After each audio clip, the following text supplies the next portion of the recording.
Hi everyone. In the video Indian polity questions Lucent book la paapom. So first constitution development of India. So adula the questions paapom. First question, which of the following exercised the most profound influence in framing the Indian constitution?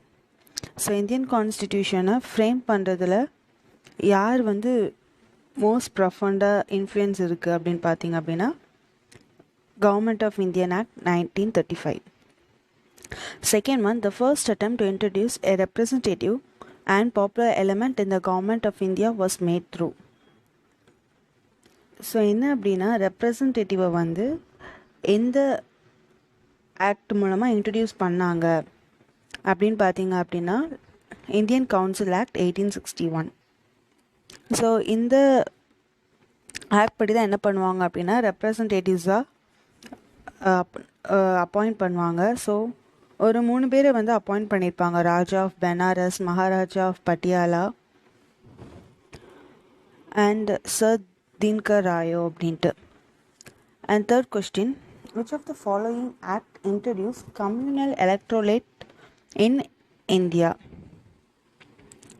So first communal electorate வந்து எப்போ அப்படின்னா Indian act 1909 மூலமாக தான் முஸ்லீம்ஸ்க்கு வந்து separate communal electorate வந்து நடந்திருக்கும். Fourth one, the government of India act of 1858 transfer the governance of India from the East Indian company to the crown.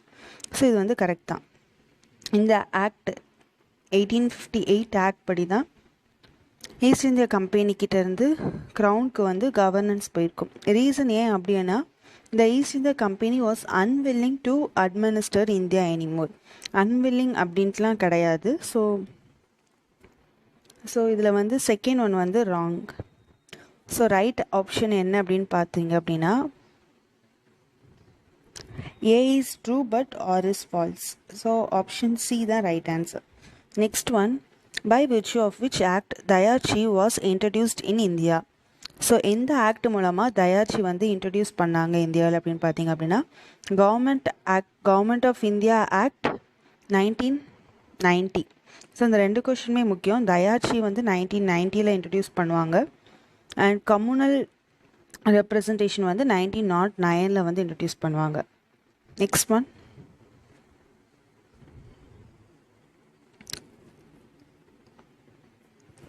the instrument of instructions contained in the Government of India Act 1935 has been incorporated in the Constitution of India in the year 1950 as. So இதை வந்து எப்படி incorporate பண்ணியிருப்பாங்க அப்படின்னா டிபிஎஸ்பியை incorporate பண்ணியிருப்பாங்க. So directive principles of state policy. Option C தான் right answer. Seventh one, the government of India act 1935 was based on. So இது வந்து எதை பேஸ் பண்ணியிருக்கோம் அப்படின்னா principle of federation and parliamentary system. So federation அப்படின்னா கூட்டாட்சி முறை அண்ட் பார்லிமெண்ட்ரி சிஸ்டம் இது தான் வந்து பேஸ் பண்ணி கவர்மெண்ட் ஆஃப் இந்தியா ஆக்ட் 1935 இருக்கும். ஸோ ஆப்ஷன் ஏ தான் right answer. Eighth one, the monopoly of Indian trade of the East Indian company was abolished by the act. So எந்த act மூலமாக abolish பண்ணியிருப்பாங்க அப்படின்னு பார்த்தீங்க அப்படின்னா 1813 சார்ட்டர் ஆக்ட் 1813 தான் abolish பண்ணியிருப்பாங்க. ஆக்சுவலி என்ன அப்படின்னா மொனோபோலியை வந்து அபாலிஷ் பண்ணியிருப்பாங்க. ஆனால் trade with China and trade in tea with India இந்த ரெண்டும் வந்து 20 years அதாவது 1833 வரைக்கும் கண்டினியூ ஆகிருக்கும்.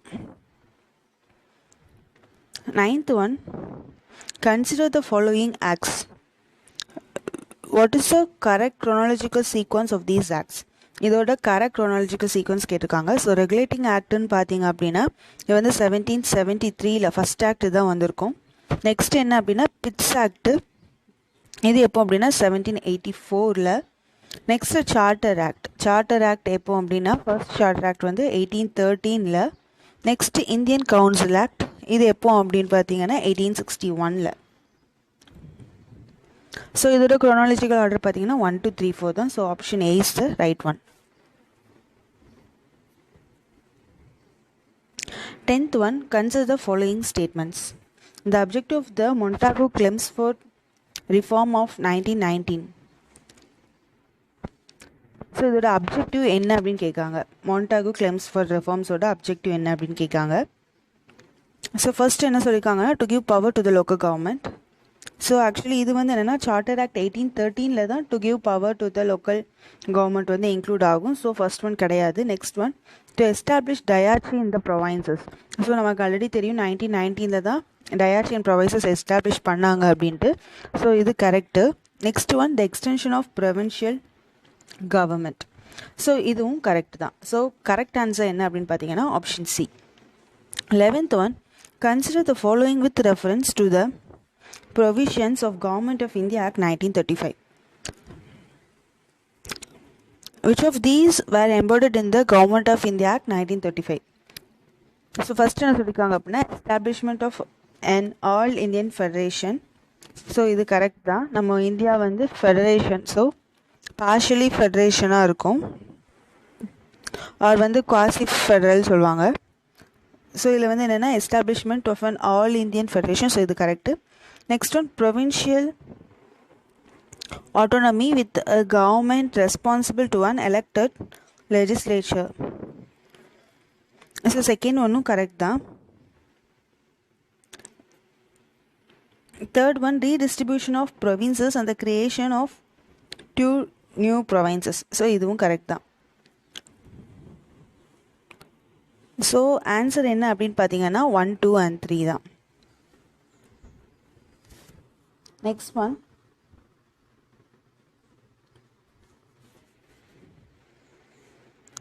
with reference to the colonial period of India, the trade monopoly of the East India Company was ended by. So monopoly வந்து எப்போ end ஆச்சு அப்படின்னு பார்த்தீங்கன்னா 1813 தான், Charter Act of 1813. Next one, consider the following statements with reference to the provisions of Minto-Mali Reform Act in the colonial India. So which of these statements are correct ன்னு கேட்டிருக்காங்க. So first statement என்னன்னா, in the act raised the number of additional numbers of the central legislature. So இது வந்து correct தான். என்ன அப்படின்னா central legislature 16 இருக்கும். So அதுலேருந்து என்ன ஆகும் அப்படின்னா 60 மாறும். So first statement correct. Second, it introduce the principle of communal representation in the legislature. So Minto Morley reform அப்படின்னா 1909. ஸோ இதில் தான் வந்து கம்யூனல் ரெப்ரசன்டேஷன் வந்திருக்கும். ஸோ இதுவும் கரெக்ட் தான்.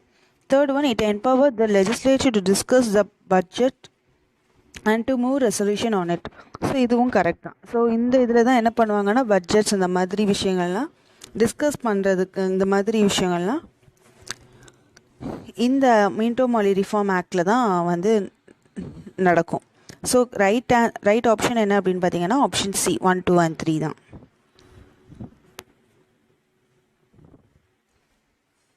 Fourth one, 2 independent states of India and Pakistan were created by. So இது வந்து எப்படி கிரியேட் ஆச்சு அப்படின்னு பார்த்தீங்க அப்படின்னா த இந்தியன் இண்டிபெண்ட் ஆக்ட் மூலமாக கிரியேட் ஆச்சு.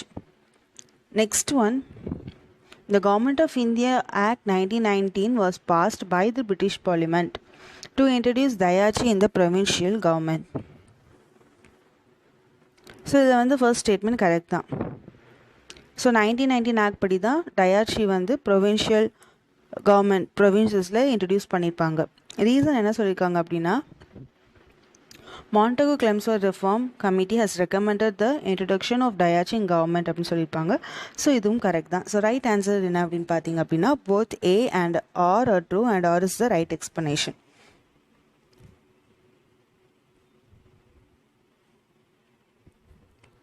Next one, consider the following statements. The Regulating Act of 1773 was passed by the British Parliament in order. So என்ன 3 ஸ்டேட்மெண்ட் கொடுத்து எது கரெக்டுன்னு கேட்டிருக்காங்க.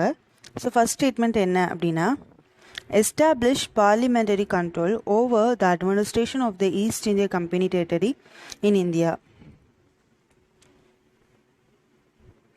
ஸோ இதுவும் கரெக்ட் தான். So next one, make the governor of Bengal as governor general of Bengal. So இதுவும் correct தான். 1773 act படி தான் இது பண்ணியிருப்பாங்க. ஸோ ஃபர்ஸ்ட் கவர்னர் ஜெனரல் யார் அப்படின்னா Warren Hastings. Next, end of dual system of administration in India. So இதுவும் correct தான். ஃபுல்லாகவே வந்து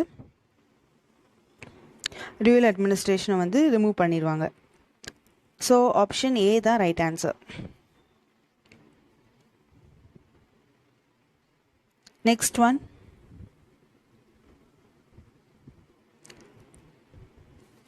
first definite step to provide parliamentary control over East India Company was taken by. So first அப்படின்னு பார்த்தோம் அப்படின்னாலே Regulating Act 1773 படி தான். 18th one, the Montagu-Chelmsford report formed the basis of. So இது வந்து ஃபஸ்ட்டு வந்து Minto Morley, so 1909 Minto Morley. So Montagu Chelmsford reform அப்படின்னா அது வந்து 1919. ஸோ ஆப்ஷன் பி தான். Next one, 19th one, the Government of India Act 1935 and the Constitution of India are both lengthy documents. So இது correct தான். So இதுக்கு reason என்ன சொல்லியிருக்காங்க அப்படின்னா, the Government of India Act 1935 was taken as a model and substantially incorporated in the Constitution of India. So இதுவும் correct தான். So right option என்ன அப்படின்னு பார்த்தீங்கன்னா ஆப்ஷன் ஏ தான்.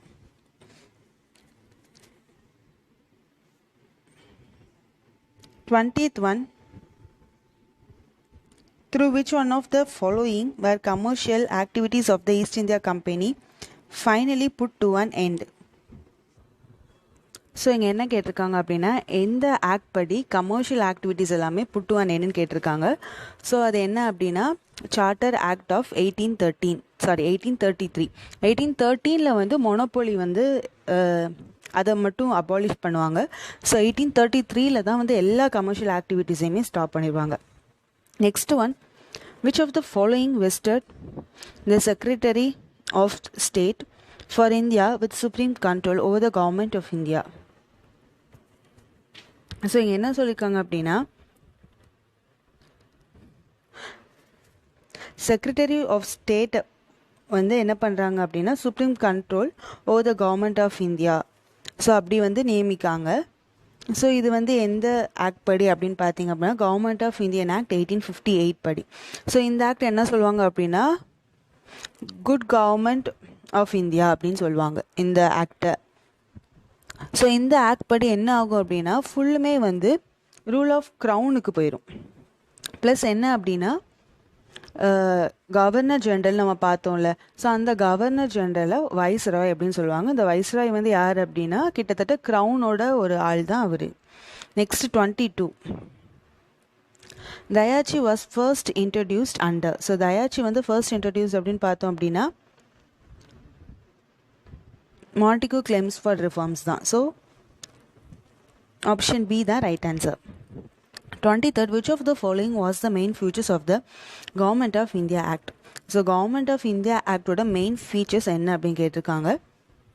ஸோ இது வந்து 1919 ஆக்ட் படி. ஸோ ஃபஸ்ட் என்ன சொல்லியிருக்காங்க அப்படின்னா, introduction of separate electorate for Muslims. So இது வந்து எந்த இயர் அப்படின்னா 1909, not in 1919. Second one, devolution of legislative authority by centre. So இது வந்து கரெக்ட் தான். Third one, expansion and reconstitution of central and provincial legislatures. So இதுவும் correct தான். So இதில் கரெக்டான ஆன்சர் என்ன அப்படின்னு பார்த்தீங்கன்னா ஆப்ஷன் டி தான். So devolution of legislative authority by centre அப்படின்னா, ஆக்சுவலி நமக்கு வந்து டயாச்சி அப்படிங்கிறப்போ இதில் என்ன பண்ணியிருப்பாங்கன்னா, அட்மினிஸ்ட்ரேட்டிவ் தனியாக, எலெக்டட் பீப்புள் தனியாக, அந்த மாதிரி வந்து ஒர்க்ஸ் எல்லாம் வந்து டிவைட் பண்ணி கொடுத்துருப்பாங்க. ஸோ அதுதான் devolution of legislative authority by the centre அப்படின்னு சொல்லியிருக்காங்க. நெக்ஸ்ட் ஒன், ஸோ இந்த 1919 தான் என்னென்னா ஃபர்ஸ்ட் டைம் பைகார்மலிசம் வந்து இன்ட்ரடியூஸ் பண்ணுவாங்க. ஸோ இதெல்லாமே பார்த்துக்கோங்க. 1919, 1909, 1935 இதெல்லாமே வந்து கொஞ்சம் இம்பார்ட்டண்ட்டான இயர்ஸு. இதில் இந்த ஆக்டில் இதெல்லாம் இம்பார்ட்டண்ட் அப்படிங்கிறதெல்லாம் பார்த்துக்கோங்க.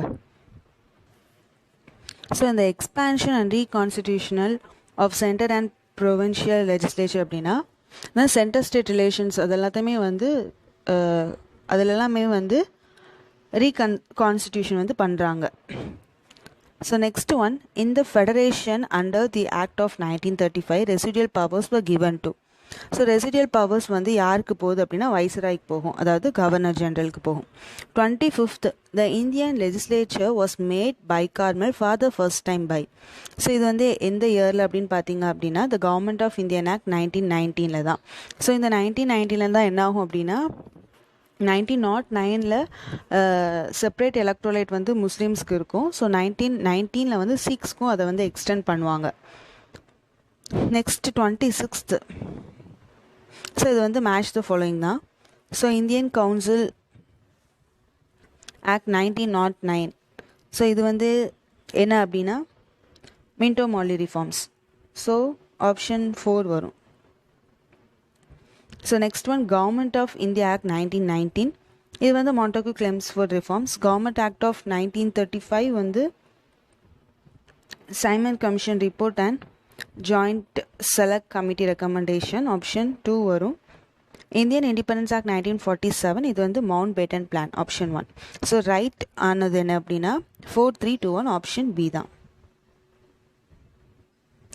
Next 27. Which of the following is correct. So எது வந்து கரெக்ட் அப்படின்னு கேட்டிருக்காங்க.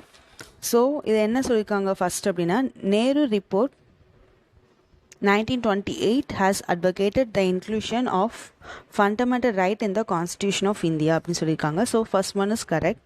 And the next one, the Government of India Act 1935 referred to fundamental rights. So இது வந்து ரெஃபர் டு ஃபண்டமெண்டல் ரைட்ஸ் கிடையாது, ஆல் இந்தியா ஃபெடரேஷனை தான் வந்து ரெஃபர் பண்ணியிருப்பாங்க. ஸோ இதுதான் ரெஃபர் பண்ணியிருப்பாங்க, ஃபண்டமெண்டல் ரைட்ஸ் கிடையாது. Next one the August offer included fundamental ரைட்ஸ்னு சொல்லியிருப்பாங்க. ஸோ ஆகஸ்ட் ஆஃபர்லேயும் அந்த மாதிரி அதை பற்றிலாம் எதுவுமே பேசியிருக்க மாட்டாங்க. ஸோ அதுவும் தப்பு தான். Next grips mission.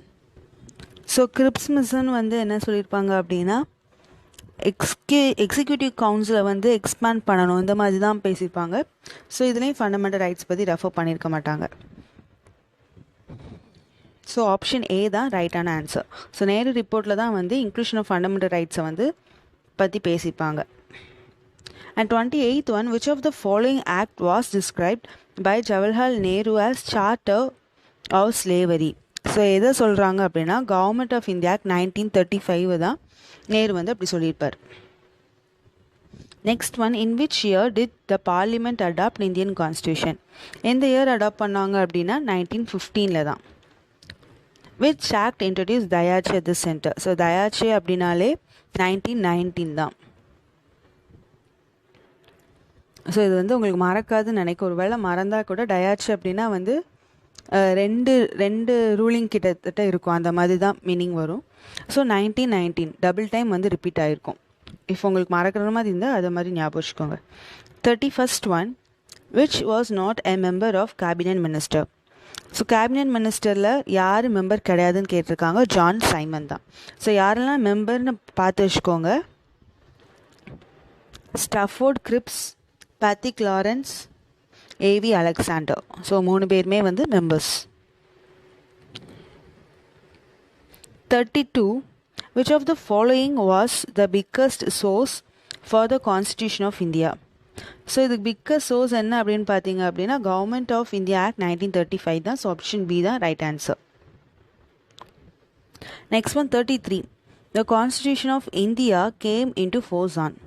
ஸோ இது எப்போ அப்படின்னா January 26, 1950 தான் came into force. Next the supreme court of India was set up by. So supreme court of India வந்து எப்போ செட்டப் பண்ணியிருப்பாங்க அப்படின்னா 1774 கல்கட்டாவில் செட் பண்ணியிருப்பாங்க. ஸோ அப்போ உங்களுக்கு இதில் ரிலேட்டடான இயர்ஸ் எது, அதுக்கு முந்தின இயர் தான் கண்டிப்பாக, அதுக்கு முன்னாடியே அப்போ வந்து ஆக்ட் போட்டிருப்பாங்க அப்படின்னு தான் அர்த்தம். ஸோ இதில் ஆன்சர் என்ன அப்படின்னா ரெகுலேட்டிங் ஆக்ட் 1773. நெக்ஸ்ட் என்ன அப்படின்னா என்னென்னா ஃபெடரல் கோர்ட்னு வந்து ஒன்று இருக்கும். அது வந்து எப்போவும் பண்ணியிருப்பாங்க அப்படின்னா 1937 பண்ணியிருப்பாங்க. According to Indian independence act 1935 படி 1937 ஃபெடரல் கோர்ட் வந்து எஸ்டாப்ளிஷ் பண்ணியிருப்பாங்க. ஸோ அதை குழப்பிக்காதீங்க. சுப்ரீம் கோர்ட் வந்து 1774. So by regulating act 1773. 35. The distribution of powers between center and the state in the Indian Constitution is based on the scheme provided in. So இது வந்து என்ன அப்படின்னா government of India act 1935 தான். So இதுபடி தான் வந்து distribution of powers வந்து Indian கான்ஸ்டிடியூஷனில் நடந்திருக்கும். So 36th one, which of the following is the principal features of the Indian Government of Indian Act 1919? So 1919ஓட ஃபியூச்சர்ஸ் என்ன அப்படின்னா தயாச்சி. ஸோ இது வந்து கரெக்டு. நெக்ஸ்ட் ஒன் என்ன சொல்லியிருக்காங்க அப்படின்னா முஸ்லீம்ஸ்க்கு செப்பரேட் எலக்ட்ரோரேட் வந்து பண்ணியிருப்பாங்க அப்படின்னு சொல்கிறாங்க. அது தப்பு. இது வந்து 1909. Devolution of legislative authority by the centre and the provinces. So இது நடந்திருக்கும். ஸோ இதுதான் நம்ம டயாச்சின்னு சொல்கிறோம்ல. ஸோ 1 and 3 தான் நடந்திருக்கும். ஸோ ஆப்ஷன் சி தான் right answer. 37. The Indian Independence Bill received the royal assent on. So எப்போ இந்தியன் இண்டிபெண்டன்ஸ் பில்க்கு வந்து சைன் ஆகிருக்கும் அப்படின்னு பார்த்தீங்க அப்படின்னா ரிசீவ்ட் த ராயல் அசன்ட் அப்படின்னு பார்த்தீங்கன்னா July 18, 1947. July 18, 1947. So next one. So என்ன அப்படின்னா இதுக்கு ஒரு 4 நாள் கழிச்சு தான் என்ன ஆகும்னா நம்மளோட நேஷ்னல் ஃப்ளாகை வந்து அடாப்ட் பண்ணியிருப்பாங்க. ஸோ இது 4 நாள் கழிச்சு அப்படின்னு பார்த்தீங்க அப்படின்னா July 22, 1947. ஸோ இதை இந்த டேட்ஸ் எல்லாமே பார்த்து வச்சுக்கோங்க.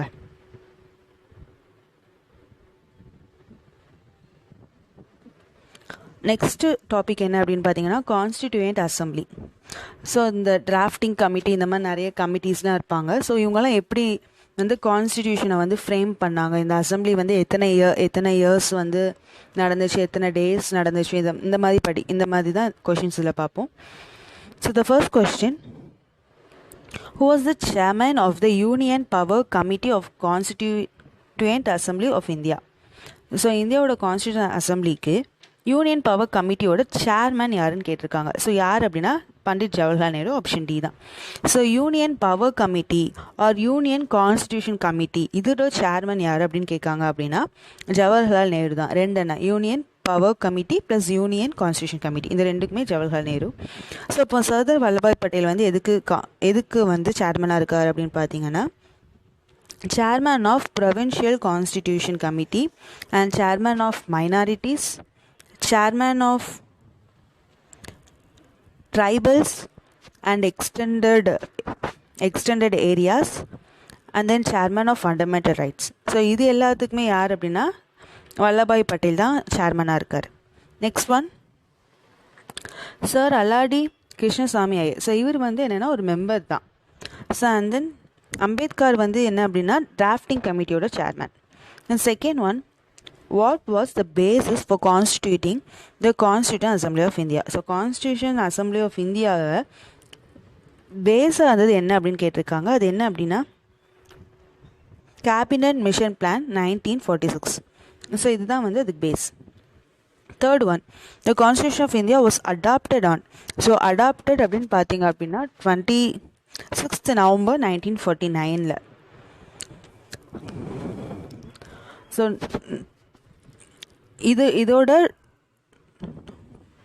ஸோ இதோட 2 months கழிச்சு, அதாவது January 26, 1950 வந்து நமக்கு வந்து came into force. So came into ஃபோர்ஸ்னு கொஸ்டினில் கேட்டாங்கன்னா January 26, 1950. அடாப்டட் அப்படின்னு பார்த்தீங்கன்னா 26 November 1949.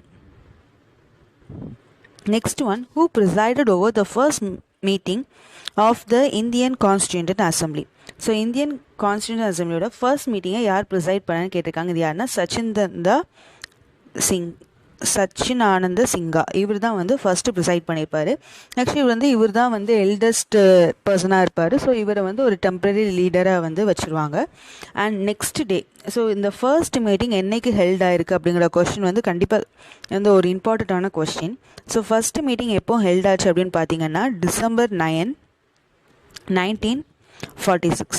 இதுக்கப்புறம் இதே இதில் நெக்ஸ்ட்டு வந்து என்னென்னா December 11, 1946. இதுவும் ஒரு இம்பார்ட்டன்ட் டே தான். Third December 13, 1946. இதுவும் ஒரு இம்பார்ட்டண்ட்டான டே தான். ஸோ December 9 என்ன அப்படின்னா ஃபர்ஸ்ட் மீட்டிங் நடந்திருக்கும்.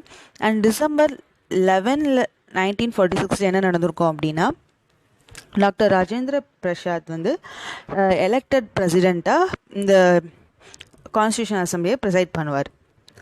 அண்ட் தேர்ட் என்ன அப்படின்னா December 13, 1946 என்ன அப்படின்னா நேரு வந்து அப்ஜெக்டிவ் ரெசல்யூஷன் வந்து பாஸ் பண்ணுவார். இது வந்து December 13, 1946. ஸோ இது எல்லாமே வந்து பார்த்துக்கோங்க. ஸோ இந்த December 9 and then December 11 and then December 13 இந்த மூணுமே தரவை பார்த்துக்கோங்க. and then இந்த அப்ஜெக்டிவ் ரெசல்யூஷனை வந்து December 13, 1946 வந்து நேரு பாஸ் பண்ணியிருப்பாருன்னு சொன்னோமா. இந்த அப்ஜெக்டிவ் ரெசல்யூஷனை எப்போ அடாப்ட் பண்ணிக்கிறாங்க, ஓகே அப்படின்னு சொல்லிட்டு எப்போ அடாப்ட் பண்ணிக்கிறாங்க அப்படின்னு பார்த்தீங்க அப்படின்னா, ஸோ இப்போ வந்து நம்ம டிசம்பரில் இருக்கோம். ஸோ ஜனவரியில் அதை அடாப்ட் பண்ணுவாங்க. ஸோ எப்போ அப்படின்னு பார்த்தீங்க அப்படின்னா January 22 வந்து அடாப்ட் பண்ணுவாங்க. ஸோ January 22, 1947 அடாப்ட் பண்ணியிருப்பாங்க. ஸோ இந்த 4 டேட்ஸுமே வந்து இம்பார்ட்டண்ட்டான டேட்ஸ், இதை வந்து மறக்காமல் பார்த்துக்கோங்க. And fifth one, who among the following was the advisor of drafting committee of the Constituent Assembly? So constitution அசம்பிளியோட டிராஃப்டிங் கமிட்டிக்கு அட்வைசர் யாருன்னு கேட்டிருக்காங்க. ஸோ இதுக்கு அட்வைசர் யார் அப்படின்னா BN ராவோ. இவர் தான் வந்து அட்வைசராக இருப்பார். ஆக்சுவலாக ஃபர்ஸ்ட் டைம் வந்து டிராஃப்ட் பண்ணியிருப்பாங்க. அது யாரெல்லாம் அப்படின்னா சச்சிதானந்த சிங்காவும் சேர்ந்து BN ராவோ இவங்க ரெண்டு சேர்ந்து வந்து ஃபர்ஸ்ட் டைம் வந்து டிராஃப்ட் பண்ணியிருப்பாங்க. ஸோ இதில் வந்து BN ராவோ இவர் தான் வந்து அட்வைசராக இருப்பார். Sixth one, the constituent assembly of India started functioning from. So எப்போ வந்து ஃபங்க்ஷன் ஆகுது அப்படின்னு கேட்டிருக்காங்க. So from its first meeting தான். So 9th December 1946. So seventh one, who among the following had moved the objective resolution which formed the basis of preamble of the Constitution of India in the Constituent Assembly on December 13, 1946. So December 13, 1946 யார் வந்து objective ரெசல்யூஷனை வந்து pass பண்ணா, அந்த objective resolution தான் basis of ப்ரியாம்பிளாக மாறும். So இது யார் அப்படின்னு பார்த்தீங்க அப்படின்னா நேரு தான். ஸோ ஆன்சர் என்ன அப்படின்னு பார்த்தீங்கன்னா option D, Jawaharlal Nehru. So இந்த அப்ஜெக்டிவ் ரெசல்யூஷன் தான் later become the basis for the preamble in the Indian constitution. And then eighth one, who among the following was not a member of the Constitutional Assembly? So இதில் member யார் கிடையாது அப்படின்னு கேட்டிருக்காங்க. So இது யார் அப்படின்னா Jayaprakash Narayanan. So இவர் வந்து மெம்பர் கிடையாது. ஸோ மற்ற எல்லாருமே வந்து மெம்பர்ஸாக தான் இருப்பாங்க. And then the next one, the constitution of India was completed on. So இது வந்து எப்போ கம்ப்ளீட் பண்ணுறாங்க அப்படின்னு பார்த்தீங்கன்னா November 26, 1949 கம்ப்ளீட் பண்ணுறாங்க. ஸோ January 26, 1950 வந்து அடாப்ட் பண்ணுவாங்க. 10th one, how many sessions of the Indian Constitutional Assembly were conducted for the formulation of Indian Constitution? So எத்தனை செஷன் கண்டக்ட் பண்ணியிருக்காங்க அப்படின்னா 11 செஷன்ஸ் கண்டக்ட் பண்ணியிருப்பாங்க. ஸோ கிட்டத்தட்ட என்னென்னா 60 கண்ட்ரீஸோட கான்ஸ்டியூஷனை ரெஃபர் பண்ணியிருப்பாங்க. அண்ட் 114 days வந்து நடந்திருக்கும் அந்த செஷன்ஸ் எல்லாமே. ப்ளஸ் எவ்வளோ மணி செலவு பண்ணியிருப்பாங்க அப்படின்னா 64 lakhs கிட்ட வந்து செலவு பண்ணியிருப்பாங்க. And the next one, the first day of the Indian Constitution was chaired by. So first day யார் ஷேர் பண்ணியிருப்பா அப்படின்னா doctor Sachchidananda Sinha, option D. 12th one, how many time the Constitution Assembly took to frame the Constituent of India? So எவ்வளோ time எடுத்திருக்காங்க அப்படின்னா, so first day என்னைக்கு அப்படின்னா December 9,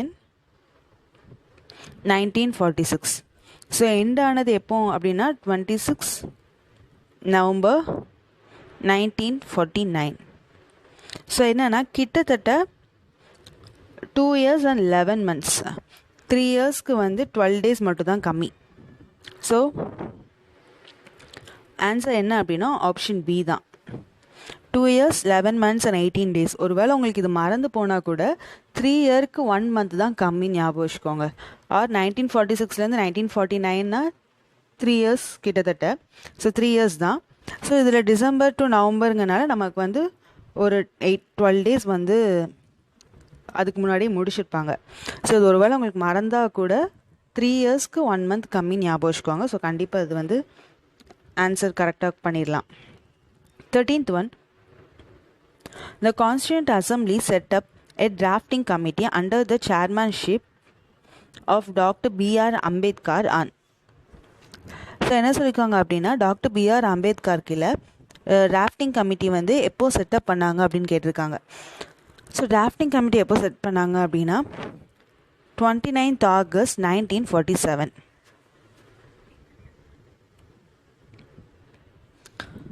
so இதில் வந்து ஆப்ஷன் டி தான் ரைட் ஆன்சர். ஸோ என்னன்னு பார்த்தீங்கன்னா இந்தியா இண்டிபெண்டன்ஸ் ஆனது August 15, 1947. ஸோ அதுலேருந்து ஒரு 14 days கழித்து நம்ம வந்து என்ன பண்ணுறோம், டிராஃப்டிங் கமிட்டியை வந்து அம்பேத்கர் அவங்களுக்கு கீழே சேர்மனாக செட்டப் பண்ணுறோம். 1947 3 days வந்து ஞாபகம் வைக்கணும். அது என்ன அப்படின்னா July 18 தான் வந்து நமக்கு வந்து சைன் ஆகிருக்கும். July 18 வந்து நமக்கு சைன் ஆகிருக்கும். ஸோ நமக்கு வந்து August 15 வந்து நமக்கு இண்டிபெண்டன்ஸ் டே. இது வந்து நமக்கு மறக்கவே மறக்காது, எல்லாருக்குமே ஞாபகம் இருக்கும். ஸோ July 18 நமக்கு சைன் ஆகிருக்கு. நம்ம என்ன பண்ணுறோம், July 22 வந்து ஃப்ளாகை வந்து அடாப்ட் பண்ணிடும். ஸோ 4 நாளில் ஃப்ளாக் அடாப்ட் பண்ணிடும். So 18 and 22. So next month August 15 நம்ம என்ன பண்ணுறோம், நமக்கு இண்டிபெண்டன்ஸ் கிடைக்குது. நெக்ஸ்ட் என்னென்னா இதுலேருந்து ஒரு 14 days கழிச்சு நம்ம வந்து August 29 டிராஃப்டிங் கமிட்டிக்கு வந்து செட்டப் ஆகுது. ஸோ இந்த 4 yearsம் 1947 ரிலேட்டட் டு கான்ஸ்டியூஷன் அசம்பிளியில் இம்பார்ட்டண்ட்டான டேட்ஸ். இதை வந்து பார்த்து வச்சுக்கோங்க. July 22, July 18, August 15 and August 29. August 15 வந்து நமக்கு நார்மலாக தெரிஞ்ச டே தான். Next one, who was the chairman of the Provincial Constitution Committee of the Constituent Assembly? So provincial constitution கமிட்டியோட சேர்மன் யார் அப்படின்னு கேட்டிருக்காங்க. ஸோ அது யார் அப்படின்னா ஜவஹர்லால் நேரு தான். சரி, ப்ரொவின்ஷியல்னு வரும்போது அது ஜவஹர்லால் நேரு கிடையாது, Sardar Vallabhbhai Patel. Union power committee அப்படின்னா அது வந்து ஜவஹர்லால் நேரு. ஸோ ப்ரொவின்ஷியல்னு வரும்போது சர்தார் வல்லபாய் பட்டேல். ஸோ இவர் தான் என்ன பண்ணுவார்னா அந்த ஸ்டேட்ஸ் எல்லாமே வந்து கரெக்டாக வந்து நிறைய பிரின்ஸ்லி ஸ்டேட்ஸ் வந்து இந்தியாவுக்குள்ளே வந்து இருக்கும். அதெல்லாமே வந்து கரெக்டாக அதெல்லாமே இந்தியா கூட மர்ஜ் பண்ண வைக்கிறதுல வந்து இவர் தான் அதில் சேர்மனாக இருப்பார். ஸோ அந்த மாதிரி ஞாபகம் வச்சுக்கோங்க. அண்ட் 15th வந்து number of members included in the constitution drafting committee. So drafting கமிட்டியில் எத்தனை மெம்பர்ஸ் அப்படின்னா 7 members, including chairman 7 members. So அதில் யாரெல்லாம் அப்படின்னு சொல்லிட்டு பார்த்து வச்சுக்கோங்க.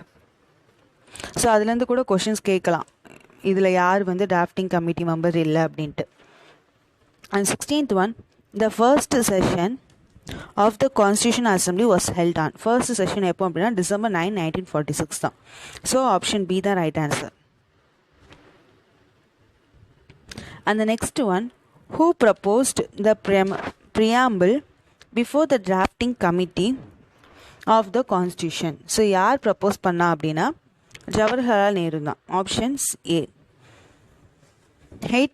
18th one, who was the president of the Constitutional Assembly of Independent India? So யார் அப்படின்னா doctor Rajendra Prasad. Next one, deferment of Adel Francis for 15 years was advocated in the Constitutional Assembly by. So இது யாரால் அப்படின்னா மௌலானா ஆசாதால் தான். So deferment அப்படின்னா என்னென்னா போஸ்ட்மார்ட் பண்ணுறது, அந்த மாதிரி தான் அர்த்தம். ஸோ என்ன அப்படின்னா அடல்ட் ஃப்ரான்சிஸ், அதாவது எல்லாருக்கும் ஓட்டு போடுற உரிமை இருக்குது, அதுதான் அடல்ட் ஃப்ரான்சிஸ்.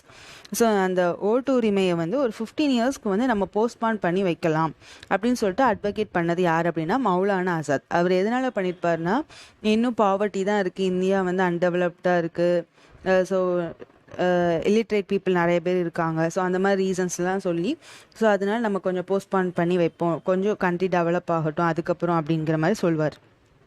ஸோ இந்த next one, 20th one, member of the constitution assembly where. So இதில் என்ன அப்படின்னா கான்ஸ்டியூஷன் அசம்பிளியோட மெம்பர்ஸ் வந்து எப்படி எலெக்ட் ஆகிருக்காங்க அப்படின்னு கேட்காரு. என்ன அப்படின்னா elected by the provincial assemblies. So option A தான். And the next one,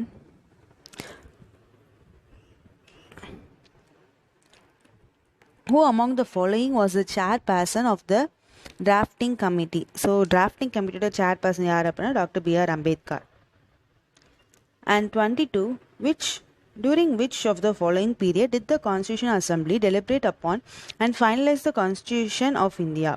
so எந்த பீரியடில் அப்படின்னு கேட்காங்க. இது நம்ம ஆல்ரெடி பார்த்தது தான், 1946 to 1949, December to November. So option C தான் right answer. And the next one is,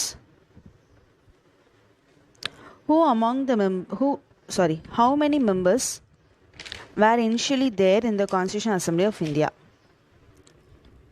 so எத்தனை பேர் இருந்திருப்பாங்க அப்படின்னா 299 இருந்திருப்பாங்க. ஆக்சுவலி ஃபஸ்ட்டு 389 இருந்திருப்பாங்க. And then Princy states people அந்த மாதிரி கொஞ்சம் பேர் வந்து நிறைய பேர் வந்து வராமல் 90 மெம்பர்ஸ் வந்து லீவ் ஆகிருப்பாங்க, லெஃப்ட் ஆகிருப்பாங்க. ஸோ 299 மெம்பர்ஸ் இருப்பாங்க. ஸோ இதில் ஆப்ஷன் 300 இருக்குன்னா நம்ம 300 போட்டுரும். And 24, who among the following was the chairman of the Union Constitution Committee of the Constituent Assembly? எதுக்கு சேர்மன் அப்படின்னா யூனியன் கான்ஸ்டியூஷன் அசம்பிளி. ஸோ இதுக்கு சேர்மன் யார் அப்படின்னு பார்த்தீங்கன்னா ஜவஹர்லால் நேரு தான். ஆப்ஷன் சி தான் ரைட் ஆன்சர். அந்த நெக்ஸ்ட் ஒன் நம்ம வந்து சாலியன்ட் ஃபியூச்சர்ஸ் ஆஃப் கான்ஸ்டியூஷன்லேருந்து கொஷின்ஸ் பார்ப்போம். The first question, the presidential government operates the principle of. So நம்ம இந்தியா வந்து என்னென்னா பார்லிமெண்டரி சிஸ்டம் ஃபாலோ பண்ணுது. இங்கே என்ன கேட்டிருக்காங்கன்னா பிரசிடென்ஷியல் கவர்மெண்ட் வந்து எந்த பிரின்சிபலை ஃபாலோ பண்ணுது அப்படின்னு கேட்டிருக்காங்க. ஸோ இது வந்து என்னென்னா ஆப்ஷன் டி தான், separation of powers. So option D தான் ரைட் ஆன்சர். அந்த next one, match list 1 with list 2. So இது வந்து என்ன பிரசிடென்ஷியல் சிஸ்டம் அப்படின்னா என்ன அப்படின்னா நம்ம ஆல்ரெடி பார்த்தோம், separation of powers. Next parliamentary system. Parliamentary system அப்படின்னா close relationship between executive and legislative. So இது கரெக்டு. ஃபெடரல் சிஸ்டம்னா division of power. And then unitary system அப்படின்னா கான்சன்ட்ரேஷன் ஆஃப் பவர். ஸோ இதில் ஆப்ஷன்ஸ் எப்படி இருக்குன்னா 1 2 3 4 தான் ரைட் ஆன்சர்.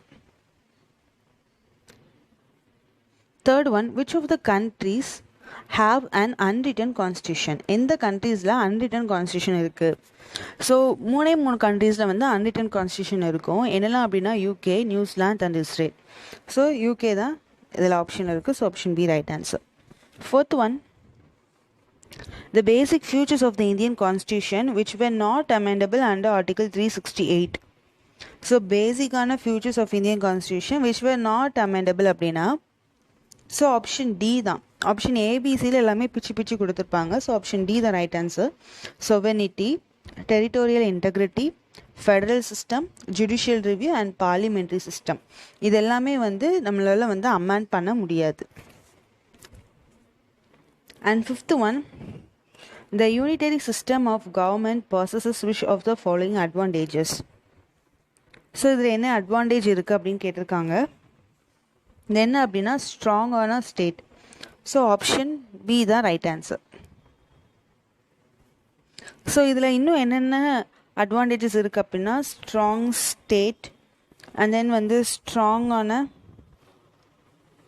சிங்கிள் கான்ஸ்டிடியூஷன் இருக்கும், single citizenship இருக்கும், ஃப்ளெக்சிபிலிட்டி இருக்கும், அண்ட் தென் இன்டெக்ரல் ஜுடிஷியரி இருக்கும், எமர்ஜென்சி ப்ரொவிஷன்ஸ் இருக்கும். இதெல்லாமே வந்து யூனியன் சிஸ்டம் ஆஃப் கவர்மெண்ட்டோட advantages. Next one, which of the following country enjoys a federal form of government? So எந்த country அப்படின்னா USA, option B. Seventh one, the English crown is an example of nominal executive. So nominal executive அப்படின்னா executive பிரான்ச்சோட ஹெட்டாக இருப்பாங்க. But இவங்களால எந்த ஒரு ரெகுலேஷன்ஸையும் பண்ண முடியாது. Just ஒரு ஹெட், அவ்வளோதான். லைக் எப்படி இந்தியாவில் வந்து பிரசிடென்ட் இஸ் ஜஸ்ட் ஒரு நாமினல் ஹெட், அந்த மாதிரி க்ரௌன் வந்து யூஎஸ்ஏல வந்து ஒரு நாமினல் எக்ஸிக்யூட்டிவ் தான். Not USA. ஸோ க்ரௌன் வந்து இங்கிலீஷ் க்ரௌன் வந்து ஒரு nominal executive. And eighth one, the declaration the democracy is a government of the people, by the people and for the people was made by. So இது யாரால் அப்படின்னா Abraham லிங்கனால். And ninth one, what is Gandhiji's definition of Ram Rajya? So Ram Rajya அப்படிங்கிறது காந்திஜியோட definition என்ன அப்படின்னா sovereignty of the people based on pure moral authority. So sovereignty அப்படின்னா நமக்கு தெரியும், இறையாண்மை அப்படின்னு சொல்லுவாங்க. ஸோ இறையாண்மை வந்து பீப்புளோட அது வந்து பேஸ்ட் ஆன் பியூரான ஒரு மாரல் அத்தாரிட்டியாக தான் இருக்கணும் அப்படின்னு சொல்கிறாங்க. அதாவது ஆட்சி உரிமை, இறையாண்மை, ஆட்சி உரிமை, சரியா?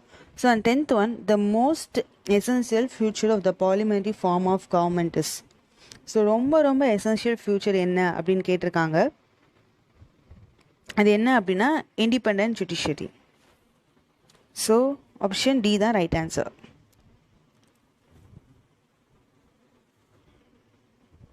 11th one, the Constitution of India is a liberal constitution. It provides fundamental rights to the individuals. So இது வந்து கரெக்ட் தான். Option A correct. And then the statement 2 is also a correct explanation of statement 1. And 12th one, at which of its session did the Congress officially accept the socialistic pattern of society? So எந்த Congress வந்து எந்த செஷனில் socialist pattern of சொசைட்டியை accept பண்ணுறாங்க அப்படின்னா Avadi session of 1955. So Avadi வந்து சென்னையில் இருக்குது. So Avadi session of 1955. So இது வந்து ரொம்ப ரொம்ப இம்பார்ட்டண்ட்டான கொஸ்டின். ஸோ இது வந்து நம்ம மறந்து கூட போக சான்சஸ் இருக்குது. பட் இது வந்து ரொம்ப இம்பார்ட்டண்ட்டானது. ஸோ நோட் பண்ணிக்கோங்க. 13th one, in Indian polity which one is supreme? So இது எது சுப்ரீம் அப்படின்னா கான்ஸ்டிடியூஷன் தான் சுப்ரீம். ஸோ கான்ஸ்டியூஷனை மீறி வந்து எதுவுமே கிடையாது. ஸோ ஆப்ஷன் பி தான் right answer. 14th one, in Indian polity the executive was subordinate to the. So executive வந்து எதுக்கு கீழே அப்படின்னா லெஜிஸ்லேச்சருக்கு கீழே. ஸோ லெஜிஸ்லேச்சர் அப்படின்னா லா மேக்கிங். ஸோ லா மேக்கிங் தான் லெஜிஸ்லேச்சர். எக்ஸிக்யூட்டிவ் அப்படின்னா எக்ஸிக்யூட் பண்ணுறவங்க. ஸோ மினிஸ்டர்ஸாக இருக்கட்டும் எல்லாருமே வந்து என்ன எக்ஸிக்யூட்டிவ் தான். And next one,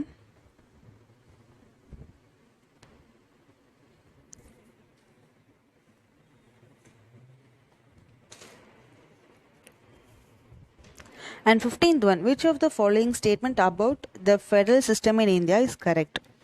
ஸோ இந்தியாவில் ஃபெடரல் சிஸ்டமில் எது வந்து கரெக்டுன்னு கேட்டிருக்காங்க. ஸோ ஃபர்ஸ்ட் என்ன சொல்லியிருக்காங்க, the constitution introduces a federal system as the basic structure of government. And next one, there is a strong admixture of unitary bias. Third one, both the union and the state legislature are sovereign. So இது வந்து கண்டிப்பாக தப்பு. ஏன்னா state legislature கிட்ட வந்து ஃபுல்லான sovereignலாம் இல்லை. And fourth one, the legislative, financial, judiciary powers have been divided between the union and its units சொல்லியிருக்காங்க. இதுவும் தப்பு தான். இது எல்லாமே இன்டகிரேட்டட் தான். இன்டகிரேட்டட் ஜுடிஷியரி இந்த மாதிரி தான். ஸோ இதெல்லாம் டிவிஷன் கிடையாது, டிவைடட் கிடையாது லெஜிஸ்லேச்சர். ஸோ இது வந்து there is a strong admixture of unitary bias. So இது கரெக்ட் தான். யூனியன் தான் ஸ்ட்ராங்கு. அண்ட் ஃபர்ஸ்ட் என்ன சொல்லியிருக்காங்கன்னா federal system as the basic structure of government. So இதுவும் கரெக்ட் தான். ஸோ என்ன சொல்லுவாங்கன்னா குவாசி ஃபெடரல் அப்படின்னு கூட சொல்லுவாங்க. ஸோ அது நம்ம அடுத்த கொஷின்ஸில் பார்க்கலாம்.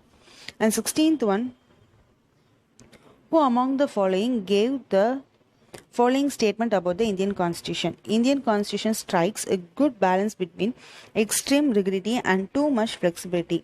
ஸோ இப்படி ஸ்டேட்மெண்ட் சொன்னது யார் அப்படின்னு பார்த்தோன்னா அலெக்சாண்டரோ விஸ் அப்படிங்கிறது தான். So option C. And 17th one, Indian Constitution is quasi-federal. Indian Constitution is neither federal nor unitary.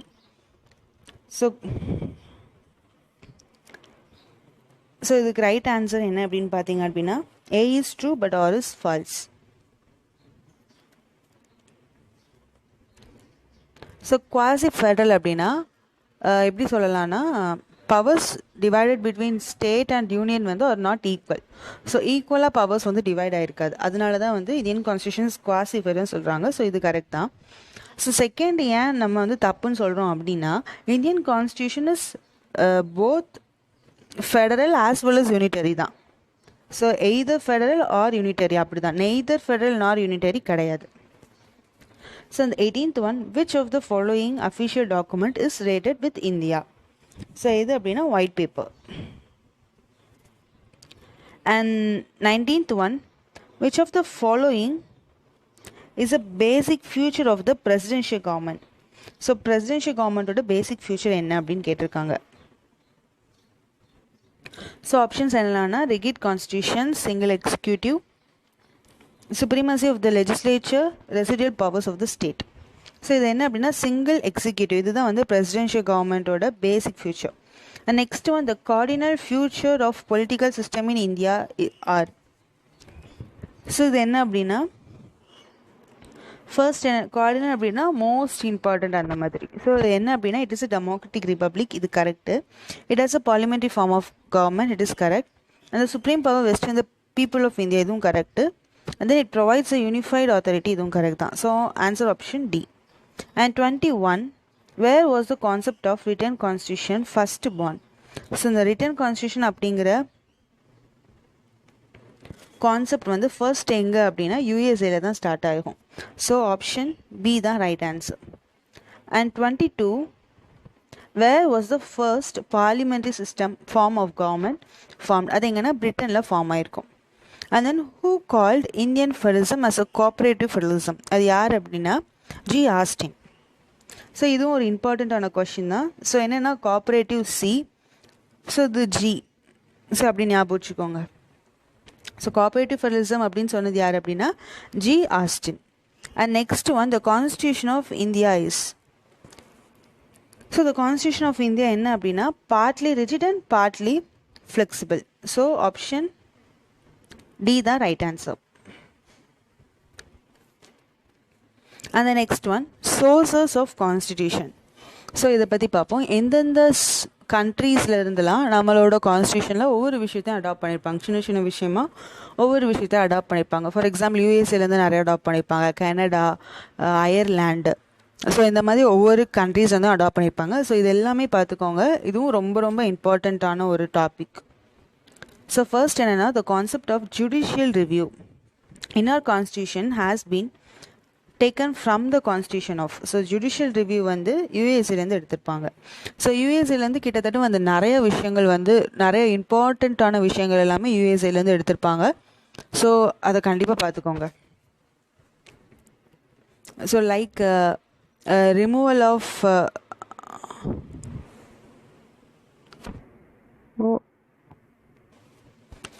Removal of supreme court judge, high court judge, இந்த procedure plus impeachment of president and then role of vice president, இது எடுத்துருப்பாங்க. And then fundamental rights, integrated judiciary.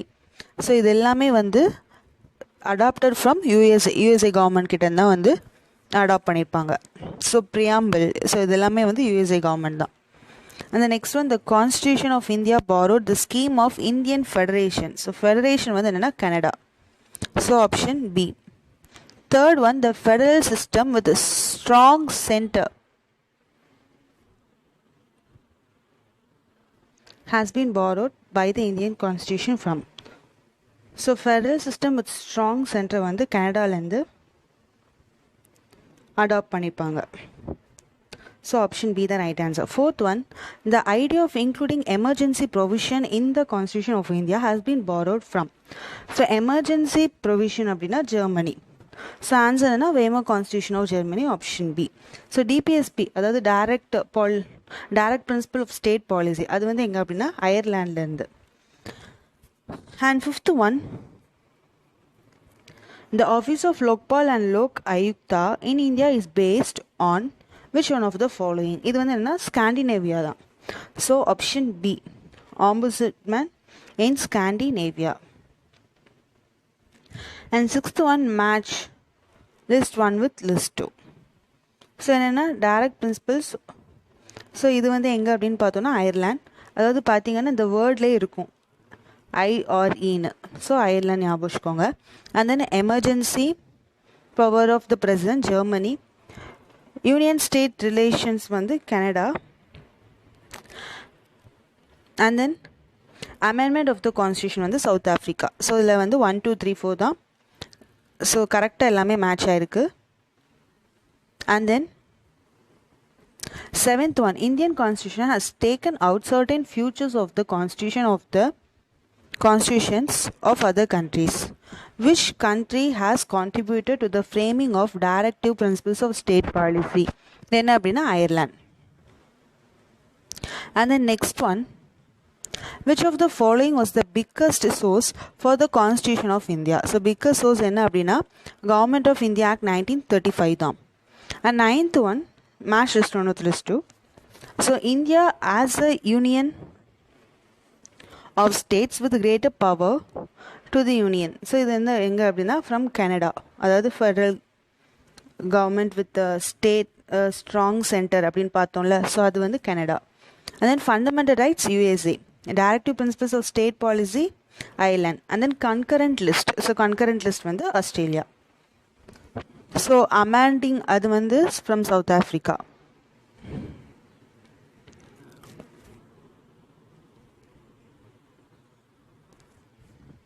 So இதுதான் வந்து sources of constitution, அதில் வந்து lucent புக்கில் உள்ள questions.